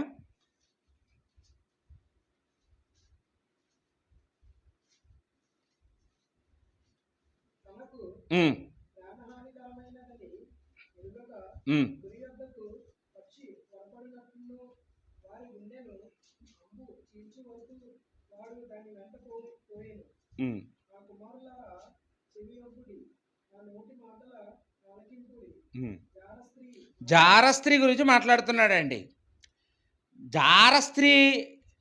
జారస్త్రీ ఎవరంటండి? ఉరి అన్నాడండి. జారస్త్రీ సాతాను వాడే ఉరి. ఒక స్త్రీయే కాదండి, జారులు పురుషులు కూడా ఉంటారు. వివాహానికి ముందు మన జీవితాన్ని నాశనం చేయడానికి, లేకపోతే వివాహం అయిన తర్వాత మన జీవితాన్ని నాశనం చేయడానికి సాతాను ఎవరిని వాడుకుంటాడండి? స్త్రీలు వాడుకుంటాడు, పురుషులు వాడుకుంటాడండి. ఇది సాతాను గారి చేతిలో ఉన్నటువంటి మరొక ఎర. సంసోను చాలా బలవంతుడు, వీర సంసోను అంటాం మనం. ఏమండి, ఆయన గాడిది పచ్చి దవడ ఎముకను పట్టుకొని 1000 మందిని ఫిలిష్తీయులు చంపేసిన వాడు. అంత గొప్ప బలవంతుడు, గొప్ప వీరుడు, గొప్ప శక్తిమంతుడు. అలాంటి సంసోను 1000 మంది వచ్చినా అతన్ని ఏం చేయలేరు. కానీ ఒక జారస్త్రీ ఏం చేసిందండి? దెలీలా అనే అమ్మాయి ఏం చేసిందమ్మా? అతన్ని చావుకి కారణమైందండి. చేరిపోయాడట, ఆవిడ దగ్గరికి వెళ్ళి స్కూల్లో చేరిపోయినట్టు చేరిపోయాడంట అండి. ఈరోజు ఈ వ్యామోహం, ఏమండి, ఈ మోహపు చూపు ఈరోజు మనందరినీ కూడా సాతాను ఇప్పుడు సెల్ రూపంలో, సెల్లో చూడకూడనివన్నీ వచ్చేస్తున్నాయండి భయంకరంగా. చిన్నపిల్లలు పాడైపోతున్నారు, చదువుకున్న విద్యార్థులు పాడైపోతున్నారండి. ఏమండి, వాళ్ళు గురి తప్పిపోతున్నారు, వారి లక్ష్యం తప్పిపోతున్నారు అవి చూడడం వల్ల. అవే చూపిస్తున్నారు సినిమాలు. ఏం చూపిస్తున్నాయండి? మోహం నేర్పిస్తున్నాయండి. మనం కూడా కనీసం మనమైనా అలా విపరీతంగా అలంకరించుకోవడం కానీ చేస్తున్నామంటే ఎందుకండి అలా చేస్తున్నాం? విపరీతమైన అలంకరణ ఎందుకండి? మరొకరి కంటికి అట్రాక్ట్గా కనపడాలని, మనల్ని చూసిన వాళ్ళు ఇంకోసారి మళ్ళీ మన వైపు చూడాలని, మనల్ని వెంబడించాలని. ఏమండి, కాబట్టి మనమైనా సరే దేవుడు కోరుకున్నట్లుగా ఉందామండి. సాతాను ఉచ్చులో మనం పడకుండా ఉండాలి. మనం మరొకరికి సాతాను ప్రతినిధిగా వాడబడకుండా ఉండాలండి. కాబట్టి మనం తయారయ్యేటప్పుడు నేను దేవుని కుమారుడిని, దేవుని కుమార్తెని, నా బట్టలు తగినంతగా ఉండాలి, సంస్కారంగా ఉండాలి, నీట్గా ఉండాలి, క్లీన్గా ఉండాలి. నేను అన్యజనుల్లాగా తయారవ్వకూడదు. అన్యజనుల్లాగా నేను హెయిర్ స్టైల్ కట్ చేసుకోకూడదు. అన్యజనుల్లాగా గెడ్డాలు పెంచకూడదు. అన్యజనుల్లాంటి బట్టలు కొనుక్కొని వేసుకోకూడదు. నేను ఒక డిగ్నిటీగా ఉండాలి. చూడండి, ఒక కలెక్టర్ గారు ఎలా ఉంటారండి, ఒక టీచర్ గారు ఎలా ఉంటారండి, ఎంత పద్ధతిగా ఉంటారు, ఎంత పరిశుద్ధంగా ఉంటారు. ఏమండి, వాళ్ళని చూస్తే ఎవరికైనా అలా అనిపిస్తుంది, ఏమైనా అనిపిస్తుందండి? అలా ఉండాలండి. ఏమండి, ఒక సమాజం గౌరవించేటట్లుగా, దేవుణ్ణి మహింపరిచేటట్లుగా మన తయారీ ఉండాలండి. అన్ని విషయాలు, స్పెట్స్ కొనుక్కునేటప్పుడు కూడా లోక సంబంధుల వలె మనం కొనుక్కోకూడదు. చెప్పులు కొనుక్కున్నా లోక సంబంధులు లాంటివి కొనుక్కోకూడదు. బండి కొనుక్కున్నా, ఏమండి, బైకులు పడాలి ఇలా ఉంటుంది, వెనకాల కూర్చుని వాళ్ళు మేనబడాలి. ఏమండి, అది లోక సంబంధులు వాళ్ళ కోరికలు బట్టి వాళ్ళు కొనుక్కుంటారు. మనం ఆత్మ సంబంధులం, మనం దేవుని పిల్లలం. మనం ప్రతి విషయంలోనూ కూడా నేను దేవుని పిల్లలు, నేను దేవుని కుమారుడిని, దేవుని కుమార్తెలు. మాకు ఇది తగదు, ఎవరి చేత మేము చెప్పించుకోకూడదు. మేమే ఒకరికి చెప్పాలి. ఎవరితోని చెప్పించుకోకూడదని ఏం చేయాలమ్మా? మనం అన్నీ కట్ చేసుకోవాలండి. అన్నీ కట్ చేసుకోవాలండి. అమ్మో, నేను ఇలా చేసుకుంటే మా అమ్మ ఎంత ఏడుస్తుందో, నేను ఇలాంటి కటింగ్ వేయించుకొని వస్తే మా నాన్న ఎంత బాధపడతాడో, దేవుడు ఎంత బాధపడతాడో, మా సంఘస్థులు ఎంత బాధపడతారో అని అండి పిల్లలు ఆలోచించాలండి. పిల్లలు ఆలోచించాలి అండి. ఎవరో చెప్పాలా? నీ స్థానంలో యేసుప్రభు ఉంటే అలా చేస్తాడా? ఒకసారి ఆలోచించుకోండి. ఏమండి, మన స్థానంలో యేసుప్రభు ఉంటే అలా ప్రవర్తిస్తాడా? యేసుప్రభు మాటలు ఎలా ఉంటాయండి? ఒక జార స్త్రీ దగ్గరికి వెళ్ళి, ఒక వ్యభిచారి దగ్గరికి వెళ్ళి కూడా యేసుప్రభు ఎలా మాట్లాడారండి? అమ్మా అని పిలిచాడండి. అంటే మనం కూడా ఎలా మాట్లాడాలండి? ఏమండి, మన మాటలు కూడా అలా ఉండాలండి. మనం వరుస కలిపి మాట్లాడాలి. అక్క, చెల్లి, వదిన గారు, అమ్మగారు అని, మామయ్య గారు, అత్తయ్య గారు అని, అలాగా మంచి మంచి పదాలతో మనం ఉండాలి. కానీ మనం ఎవరో పేర్లు పెట్టి పిలుచుకోకూడదు. అమ్మ అనే మాటకి అది గొప్ప మాట అండి. ఏమండి, అలాగా మనం ఉన్నతంగా ఉండాలి. కానీ ఎవరిలోనూ చెడు ఆలోచన వచ్చేటట్లుగా మనం ఎవరిని పిలవకూడదు. ఎవరితోనే అలా మాట్లాడకూడదు. సరసోక్తులు ఉండకూడదు. డబుల్ మీనింగ్ మాటలు ఉండకూడదు. ఇవన్నీ ఏంటండి? ఇవన్నీ సాతానుగాడి ఉరులు. వాడు ఎర్రలో నీ మీదకి పంపుతాడు. అలాంటివి నీ బలహీనత ఏంటో అది తెలుసు కాబట్టి నిన్ను ఎలాగైనా గురి తప్పించి వాడి ఊరిలో చిక్కించుకోవడం కోసం చెయ్యని ప్రయత్నం అంటూ ఉండదండి. గొప్ప గొప్ప వారిని శోధించి వాడు ఉచ్చులో పడేసుకున్నాడండి. మనకు తెలుసు కదా, సొలొమోను ఎంత గొప్పోడమ్మా. బైబిల్లో ఉన్న అతనికి ముందు తరం కానీ, యేసుప్రభు వచ్చే వరకు ఆ రెండో తరం వారు కానీ చూస్తే అతని వంటి జ్ఞానవంతుడు ఎవరు లేరండి. అతనంత ఆస్తిపరుడు ఎవరు లేరు. జ్ఞానంలో కానీ ఆ ఆస్తిలో కానీ సొలొమోను మించిన వాడు ఎవడు లేడండి. అంత గొప్ప స్థానాన్ని దేవుడు సొలొమోనుకి ఇస్తే సొలొమోను ఎక్కడ పడిపోయాడు తెలుసా అండి? ఈ జారస్త్రీ దగ్గరే పడిపోయాడండి. ఎంతమందిని మోహించాడంట? చూసిందల్లా కావాలనుకున్నాడు.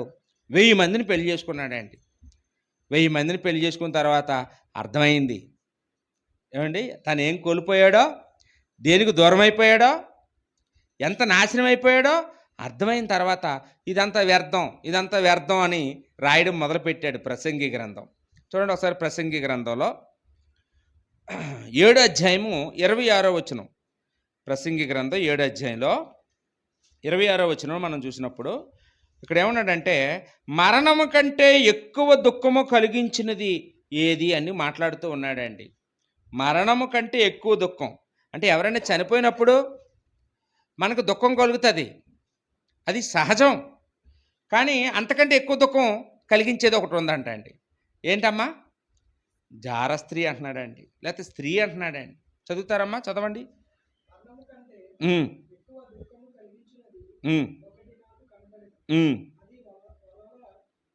అది వలల వంటిది, ఉరులు వంటిది, బంధకముల వంటి చేతులు కలిగింది. ఆ స్త్రీయే ఏమండి అతని జీవితం నాశనం చేసింది ఏదండి? అతని జీవితం అంతా దుఃఖంతో నిండిపోవడానికి కారణం ఏంటి అంటే స్త్రీయే. అంటే మంచి స్త్రీల గురించి మాట్లాడుతున్నాడా, చెడ్డ స్త్రీల గురించి మాట్లాడుతున్నాడా? ఆ చెడ్డ స్త్రీలు అతన్ని వలేసి లాక్కున్నారు, అతను ఉచ్చులోకి దించుకున్నారు, మాటలతో పొగిడారు, ఏమండి వాళ్ళ అందంతో అతను మైమరిపించారు. అలా ఎవరైతే అతన్ని వ్యామోహంలో దించేశారో, అతని జీవితాన్ని నాశనం చేశారో వాళ్ళ గురించి మాట్లాడుతున్నాడు. నా జీవితం ఇలా దుఃఖమయం అయిపోవడానికి కారణం ఇదిగో మరణం కంటే ఎక్కువ దుఃఖం కలిగించారు నాకు ఆ స్త్రీలే అని ఆయన తన అనుభవాన్ని చెప్తూ ఉండడం మనం ఇక్కడ చూస్తూ ఉన్నామండి. కాబట్టి ఏమండి, స్త్రీలు ఎలాగుండాలండి? పరిశుద్ధులైన స్త్రీలకు తగినట్లుగా, విశ్వాసురాలైన స్త్రీలకు తగినట్లుగా ఉండాలని తిమోతి పత్రికలో మనం చూస్తూ ఉన్నామండి. కాబట్టి ఇక మూడవదిగా మనం చూసినప్పుడు సాతాను వాడే ఎర. 2 ఎర్రలు చెప్పుకున్నాం ఇప్పటి వరకు. ఒకటేంటమ్మా? సాతాను చేతిలో ఉన్న ఎర ఏంటంటే భోజనం. ఓ ప్లేట్ భోజనం పడైతే చాలు మనం పరలోకాన్ని కోల్పోతామని అడిగి తెలిసండి. సాతాను చేతిలో ఉన్న మరో ఎర ఏంటంటే ఏమండి? స్త్రీలు, లేకపోతే అందమైన పురుషులు, లేకపోతే అందమైన స్త్రీలు. వాళ్ళని మనం ఎర చూపిస్తాడు, ఇంకా అంతే, జీవితాన్ని కోల్పోతాం, పరలోకాన్ని కోల్పోతామండి. ఇక మూడవదిగా సాతాను వాడేటటువంటి మూడో ఎర చాలా బలమైంది. ఒకవేళ అందరికీ తిండి పిచ్చి లేకపోవచ్చు, లేకపోతే అందరికీ మోహపు పిచ్చి లేకపోవచ్చు, కానీ ఈ మూడో పిచ్చి లేనోడు ఎవడు ఉండడండి. ఇక్కడ పన్నోడు ఎవడు ఉండడు. ఏమండి? చావుకి కాటికి కాలు జాపుకున్న ముసలమ్మ కూడా పడిపోద్ది ఈ ఎర్ర దగ్గర. ఇది మామూలు అస్త్రం కాదండి. సాతాన్ దగ్గర ఉన్న మూడో తీస్తాడు, లాస్ట్లో తీస్తాడు, అసలైంది. ఇదేంటో చూద్దాం. 1 తిమోతి పత్రిక 6వ అధ్యాయము 9వ వచనం. 1 తిమోతి పత్రిక 6వ అధ్యాయము 9వ వచనం. ధనాపేక్ష అన్నాడండి. ఏమన్నాడమ్మా? ధనాపేక్ష సమస్త కీడులకు మూలము, దానిని ఆశించి ఎందరో నశించిపోయారు, తమ్ము తాము పొడుచుకొని చచ్చిపోయారు. కాబట్టి ధనాపేక్ష సమస్త కీడులకి మూలం అంటున్నాడండి. చదువునైనా, ధనవంతులగుటకు అపేక్షించువారు శోధనలోనూ, ఉరులోనూ, అవివేకయుక్తంలోనూ, హానికరమైన అనేక దురాశల్లోనూ పడిపోదురు. ఏమండి? ధనాపేక్ష కలిగిన వారంట ఏమైపోతారండి? శోధనలో పడిపోతారు, ఉరిలో పడిపోతారు, నాశనంలో పడిపోతారు. డబ్బులు చెడ్డవి కాదండి, డబ్బులు అవసరం. డబ్బులు లేకపోతే ఈరోజు మనం ఏ పనికి పనికిరాం, ఎందుకు పనికిరాం. ఇల్లు కట్టుకోవాలంటే డబ్బులు ఉండాలి, పెళ్లి చేయాలంటే డబ్బులు ఉండాలి. ఏమండి? మనం ఏదైనా ప్రయాణానికి వెళ్ళాలంటే డబ్బులు ఉండాలి. డబ్బులు చాలా అవసరం. మన పిల్లలు చదివించుకోవాలంటే డబ్బులు ఉండాలి. అన్నిటికీ డబ్బులు కావాలి. డబ్బులు మనం అందరం సంపాదించుకోవాలి. ఎవరు ఖాళీగా ఉండకూడదు.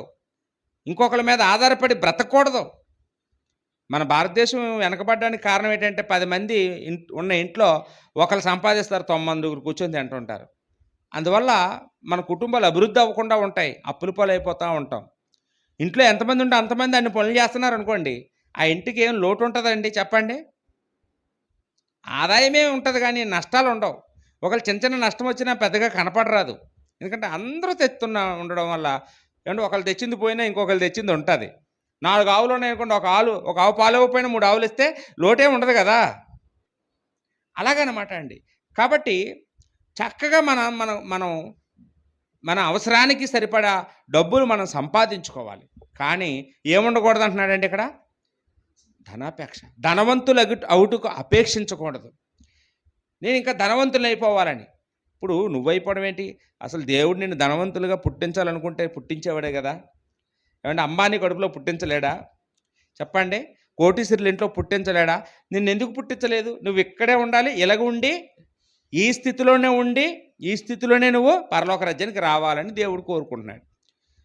మనం ఏ స్థితిలో ఉండాలో ఆ స్థితిలోని దేవుడు పెట్టాడు. ఆ స్థితిలోనే ఉండడానికి ప్రయత్నం చేయాలి గానీ, ఎవరో ధనవంతులు చూసుకొని నక్కంట పులుని చూసుకొని వాతలేసుకుందంట ఒళ్ళంతాను. అయిపోద్దా? పులైపోద్దా? ఏటమ్మా? పులే, నక్క నక్కే. మనం ధనవంతుల వైపు చూసి ఎప్పుడు వాళ్ళలాగా మనం ఎప్పుడు ఉంటామో, మనం ఎప్పుడు ఉంటామో అనుకుని ఉంటే ఏమైపోతామంటే నిత్య జీవాన్ని కోల్పోతాం. ఆ ధనం ఉచ్చులో పడిపోయి ఎంతోమంది భక్తులు పాడైపోయారండి. మీకు తెలుసు కదండి, బైబిల్లో మనం చాలామంది గురించి మనం అనేక సార్లు మనం చెప్పుకున్నామండి. గెహాజీ గురించి మనం చెప్పుకున్నాం. ఇస్కరియోతు యోధా గురించి చెప్పుకున్నాం. ఇంకా పాత నిబంధనలో ఆకాను. ఏమంటే వాడు శపితమైనవి తినొద్దని, దేవుడు ముట్టుకోవద్దు, అటువైపు చూడొద్దంటే అవి తెచ్చుకున్నాడు. గెహాజీ కుష్ఠరోగిగా మిగిలిపోయాడు. ఈ ఇస్కరియోతు యోధా ఆ సింహాసనాన్ని కోల్పోయాడు. 12 మంది అపోస్తుల్లో ఒకడుగా ఉండవలసిన వాడు 3.5 సంవత్సరాలు ఉన్నాడండి. చివరి రోజులో చివరి రోజు ఫెయిల్ అయిపోయాడండి.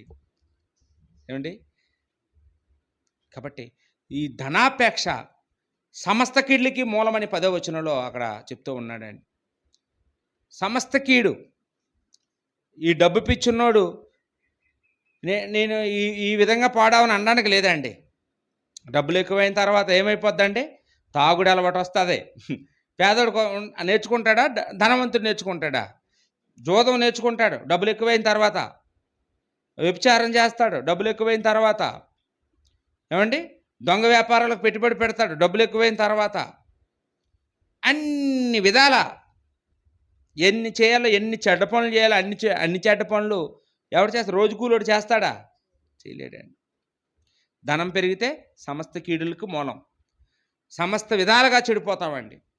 సొలొమోను మనలాంటి పేదోడు అయి ఉండి రోజు కూలి పనికి వెళ్ళేవాడైతే ఏమంటే 1000 మంది భార్యలు పెళ్లి చేసుకుంటాడా? ఒక భార్యనే పోషించలేక అష్టకష్టాలు పడుతుంటాడు. ఏమండి? తెచ్చుకున్న సరుకులు జాగ్రత్తగా ఖర్చు పెట్టమ్మా, పాడు చేయకమ్మా అని రోజు 10 సార్లు చెప్పి ఇల్లు మెయింటైన్ చేసుకునేవాడు చక్కగాను. ఎప్పుడైతే దేవుడు అతన్ని ధనవంతులు చేసేసాడో, డబ్బు పెరిగిన తర్వాత ఏమైందండి? ధనం పెరిగితే మదం పెరుగుతుందండి. పెరిగింది. జనం 10 మంది పొగిడేటప్పటికీ ఏమైపోతామండి? ఎవరమైనా కానీ నిజంగా నేను గొప్పోడిని అనుకుంటుంటాం. వాళ్ళేమో మన డబ్బు చూసి మనల్ని పొగుడుతుంటారు. మనమేమనుకుంటామంటే నిజంగా నేను గొప్పోడిని కావాలనుకుంటుంటాం. ఆ డబ్బులు పోగానే వాళ్ళు ఎవడో పొగడ్డం. బెల్లం ఉన్నప్పుడు చీమలు వచ్చినట్టు వస్తారు. అవి పోగానే ఎవడు వెళ్ళడండి వాళ్ళ దగ్గరికి. కానీ ఆ డబ్బు మైకం అలా ఉంటుందండి. డబ్బు మైకంలో ఏది చేస్తున్నామో తెలియదు, ఏం మాట్లాడుతున్నామో తెలీదు, ఏమంటే ఏం ప్రవర్తిస్తున్నామో తెలీదు. చాలా భయంకరమైనటువంటి జబ్బు అండి ఇది. ఇది సాతానుగాడు సాతానుగాడు పెట్టుబడి. ఏమండి? ఈ 3 బాణాలు వాడి దగ్గర ఉన్నాయి. ఏ బాణం ఎవరి మీద వదులుతాడో తెలీదు. మొదటి 2 బాణాలకి ఒకళ్ళు ఎవడో పడకపోతే 3వ బాణానికి మాత్రం ఖచ్చితంగా పడిపోయి తీరుతారండి. ఖచ్చితంగా పడిపోతారండి. కొంతమంది చర్చికి కూడా ఎందుకు వస్తారో తెలుసా అండి? డబ్బుల కోసమే. సేవ కూడా ఎందుకు చేస్తారో తెలుసా అండి? డబ్బు కోసమే. డబ్బుల కోసం సేవ చేస్తారంటే మీరు ఒప్పుకుంటారు, కానీ డబ్బు కోసం చర్చికి వస్తారని మీరు ఒప్పుకోరండి. మీరు ఒప్పుకోకపోయినా అదే నిజం. మీకు మీకు రుజువు ఎలాగో నేను చేస్తానండి. ఇప్పుడు ఈరోజు చాలామంది సువార్త ప్రకటిస్తున్నారు. మీరు మీరు చూస్తున్నారు. కొంతమంది సువార్త ఎలా ప్రకటిస్తారో తెలుసా అండి? మీ అప్పులు పోవాలంటే యేసుని నమ్మండి. ఆ! మీకు ఇల్లు కావాలంటే యేసుని నమ్మండి. మీకు పొలాలు కావాలంటే, మీ ఇల్లు దీవించబడాలంటే, మీ గొడ్డు దీవించబడాలంటే, మీ బిడ్డ దీవించబడాల ఇయన్నీ ఆలకించినోడు ఏం చేస్తాడండి? అయితే చర్చికెళ్తే అప్పులు పోతాయంట, మేమే అప్పిస్తామంట, మాకు ఉద్యోగాలు వచ్చేస్తాయంట, మాకు వెంటనే పెళ్ళైపోద్దంట, వెంటనే పిల్లలు పుట్టేస్తారంట. మేము 3 ఫ్లోర్‌లు ఇల్లు కట్టి వచ్చైతే ఇంకేమైతే వడ్డీ వ్యాపారం చేసుకోవచ్చు. ఇదేదో భలేగుంది చర్చికెళ్తే ఆళ్ళకట ₹1,00,00,000 లాటరీ తగిలిందట చర్చికెళ్తేనని. అయన్నీ ఉట్టియేనండి డ్రామాలు. ఏవండీ? ఆళ్ళు చెప్పిన ప్రకటనలన్నీ అబద్ధ ప్రకటనలన్నీ చూసేసి, లోకంలో వాళ్ళు అట్రాక్ట్ అయిపోయి వాళ్ళు చర్చికొస్తున్నారు. ఎందుకొస్తున్నారండి ఆళ్ళు మరి? డబ్బుల కోసం వస్తున్నారు మరి. ఆళ్ళదే నమ్మారు. అదే ప్రకటించబడింది. అదే నమ్మారు. అందుకే వచ్చారు. సాతానుగాడి ఎర. అలా చర్చికెళ్ళోళ్ళందరికీ డబ్బులిస్తున్నారంట అండి అంటంటే. ఇస్తారు తెలుసా అండి? ఆర్‌సీఎం చర్చికెళ్ళే వాళ్ళకి అప్పులిస్తారు వడ్డీ లేకుండా. తీసుకోండి. చర్చికి మాత్రం రండి. డబ్బులు ఎంత కావాలో పట్టుకెళ్ళండి. పెళ్ళా? పట్టుకెళ్ళండి డబ్బులు. ఓ 1,00,000, 2,00,000 కావాలా? పట్టుకెళ్ళండి అంటారు. ఓ తులం బంగారం కూడా ఫ్రీగా ఇస్తారు చర్చికొచ్చినోళ్ళకి. పెట్టుబడి పెడతారండి.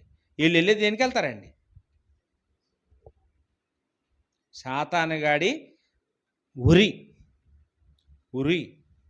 ఎంతోమంది ఆల్రెడీగా ఊరిలో ఉన్నారండి. ఎంతోమంది ఉన్నారు. ఉండి కూడా నేను గురి ఎద్దుకే పరిగెత్తుతున్నాను, నేను గురి కలిగే ఉన్నాను అనుకొని భ్రమలో ఉంటారు. భ్రమలో ఉన్నారండి.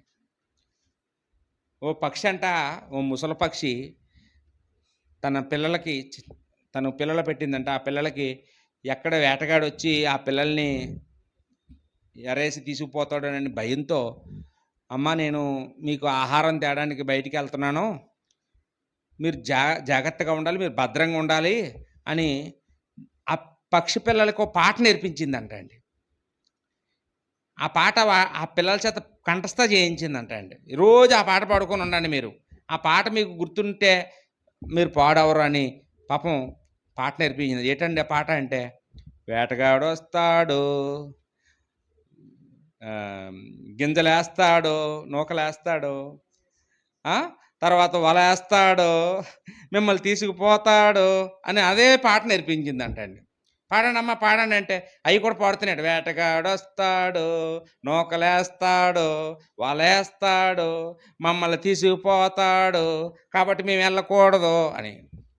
అమ్మయ్య మా పిల్లలకి పాఠం బాగా వచ్చింది, ఇంకా తిరిగిలేదు, నేను ఎటైనా పోవచ్చు అనుకొని ఆ పక్షి అంట ఆహారం తేడానికి వెళ్ళిపోయిందంటండి ఎక్కడికో దూరంగా. ఈ లోపల నిజంగానే వేటగాడు రానే వచ్చాడంట, నూకలేసాడంట. ఏమండి పక్షులు చూసాయి, పాట పాడుకుంటున్నాయి. వేటగాడొచ్చాడు, నూకలేసాడు, వలేస్తాడు, మనల్ని తీసుకుపోతాడు అనుకుని పాట పాడుకొని వచ్చాయి. ఎన్ని చక్కగా తింటున్నాయంటండి. ఏమంటే అట్లకి ఏమైందండి? పాట నోట్లో ఉంది కానీ వాటి బ్రతికేవి మారలేదండి. చక్కగా వలేసాడు, చక్కగా లాగాడు, అన్ని ఉచ్చులో పోయి తీసుకుపోయాడు. ఈరోజు అచ్చం క్రైస్తవులు ఎలాగున్నారంటే అలాగే ఉన్నారు. పాటలు పాడడానికి బాగున్నాం, ఇలాగ వాక్యం చెప్పుకోవడానికి ఇంకా బాగా ఉన్నాం. ఏమండి బ్రతుకు దగ్గరికి వచ్చేటప్పటికి చూస్తే సాతాను ఇలా వల ఏకమునిపై మనం ఇలా వల్ల పడిపోయేలా ఉన్నామండి. ఇక్కడ వేసే వరకు కూడా ఆగమేమో మనం. ఏమండి అంత బలహీనంగా ఉన్నామండి. సిగ్గేస్తుంది. ఎవరిని చూసినా, ఏ కుటుంబాన్ని చూసినా బలహీనతలే కనపడుతున్నాయండి. ఏ కుటుంబంలో చూసినా వీళ్ళు పర్వాలేదు, స్ట్రాంగ్గా ఉన్నారు, వీళ్ళని సాతాను ఏం చేయలేడు, సాతాను వీళ్ళు కదల్చలేడు, వీళ్ళు కదలరు అనేలా లేరండి. చిన్న శోధన రాగానే అన్యుల్లాగా ప్రవర్తిస్తున్నాం, చిన్న కష్టం రాగానే కదిలిపోతున్నాం, నిరీక్షణ కోల్పోతున్నాం, విశ్వాసాన్ని బద్దలు కొట్టేస్తున్నారు. అన్యుల దగ్గర ఉన్నప్పుడు అన్యుల్లాగా అయిపోతున్నామండి. ఏమండి మనం దేవుడి పిల్లలం, మనం ఇంతకాలం వాక్యం నేర్చుకున్నాం. మనం నేర్చుకున్న వాక్యం మనం సందర్భాన్ని బట్టి మనం గుర్తు తెచ్చుకొని మనం దేవుడి పిల్లలుగా ప్రవర్తించాలి ప్రతి సమయంలోనూ కూడా, ప్రతి విషయంలోనూ. ఎందుకంటే సాతాను చంకలు గుద్దుకుంటాడంట అండి. ఇందాక మనం చదువుకున్న వచ్చినాన్ని. సాతాను ఏం చేస్తాడంటమ్మా, వాడు అనుకున్నది జరిగినప్పుడు వాడు ఆనందిస్తుంటాడండి. కాబట్టి సాతాను సంకలు గుద్దుకునే పని ఎప్పుడు చేయకూడదు. దేవుడి నామానికి అవమానకరమైన పనులు మనం ఎప్పుడూ ఏవి చేయకూడదండి. ఇంకా చాలా ఉన్నాయి. ఇవే కాదు, చాలా వ్యసనాల గురించి చెప్పుకోవాలి. నేను చెప్పను. ఏమండి? అవన్నీ కూడా మనం చేస్తున్నామంటే సాతాను ఏం చేస్తున్నాడండి, మనల్ని చూసి సంకలు గుద్దుకుంటున్నాడండి. దేవుడి నామానికి అవమానం అవుతుందండి. మీ వల్లనే దేవుడి నామానికి అవమానం కలుగుతుందని యేసుప్రభు చెప్పారు. కాబట్టి మనం ఎవరిమీ అలా ఉండకుండా జాగ్రత్త పడదామండి. ఓపికగా వాక్యం విన్న మీ అందరికీ నా వందనాలు చెల్లించుకుంటూ ముగిస్తున్నాను.